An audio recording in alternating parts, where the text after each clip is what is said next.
A federal judge ruled Wednesday that Colorado sheriffs suing the state over new firearm restrictions don't have standing to proceed with the case as a group, but the legal battle is far from over. The ruling from U.S. District Judge Marcia Krieger in Denver doesn't stop the lawsuit because 21 other plaintiffs who are suing do have standing. The court will still consider whether universal background checks and a ban on ammunition magazines that hold more than 15 rounds are constitutional, the judge said. At this juncture, the court is not even considering whether the challenged portions of the laws are constitutional, Krieger said. Sheriffs in most of Colorado's 64 counties filed the lawsuit in May, saying the new regulations violate the Second Amendment. The sheriffs are elected and represent rural, gun-friendly parts of the state. In her ruling, Krieger said sheriffs can still choose to join the suit in an individual capacity, and they'll have 14 days to make that decision. But they cannot,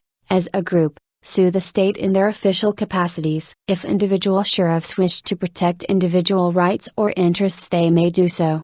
However, the sheriffs have confused their individual rights and interests with those of the county sheriff's office, Krieger said. The remaining plaintiffs include individuals and various gun groups. The laws that took effect July 1 were among a package of gun control legislation passed in response to mass shootings last year at a suburban Denver movie theater and a Connecticut elementary school. The laws sparked a furor from gun rights activists and Republican lawmakers who unanimously opposed the legislation. The laws also prompted the successful recall of 2 Democratic state senators in September, and a third senator resigned Wednesday while signatures to force another recall were still being collected. Krieger also ruled in favor of part of the technical guidance that the state offered to implement the law when it comes to what it means for a magazine to be readily convertible. The guidance outlined that magazines that have removable base plates won't be considered part of ban and won't be seen as being adaptable to hold more rounds than what the law allows. Other technical guidance the state offered can still be challenged,